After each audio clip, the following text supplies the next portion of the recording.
Nuko umubyeyi yongera kubona mwarimu wigisha umwana we aza asatira ku rugo rwabo, niko kubwira umwana ngo niko shashaka aho wihisha, dore mwarimu wawe aje hano kandi uyu munsi wasibye ishuri. Nuko umwana amwitegereza mu maso araseka cyane, arangije aramubwira ngo ahubwo papa, ihishe wowe kuko nasabye uruhushya mvuga ko uyu munsi wapfuye. Umubyeyi agira umujinya ararakara cyane, niko guhamagara mwarimu n'imbaraga nyinshi amubwira ko umwana we yasibye. Umwana atangira kurira cyane areba mwarimu mu maso, arangije amureba cyane aramwitegereza afite agahinda kenshi, niko kugira ati data yansibije ambwira ko agiye gupfa, kandi urumva sinari kumusiga wenyine muri uru rugo kuko ari we tubana gusa. Mwarimu niko kubaza umusaza niba ibyo umwana avuga ari ukuri, kugira ngo amenye ukuri k'umwana, hato na hato atazajya akomeza kumubaza impamvu yasibye kandi wenda afite impamvu zifatika zaganirwaho nk'ababyeyi.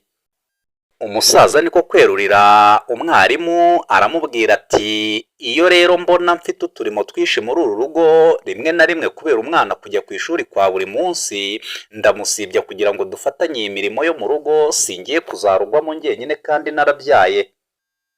Nuko umwarimu yitegereza umusaza mu maso, arangije amubwira ko gusibya umwana ishuri buri munsi atari byiza kuko bibangamira imyigire ye. Umusaza niko kumubwira ngo umwana ajye aza afate duke abonye, kuko nanjye sinigeze niga amashuri menshi kandi dore ndamutunze.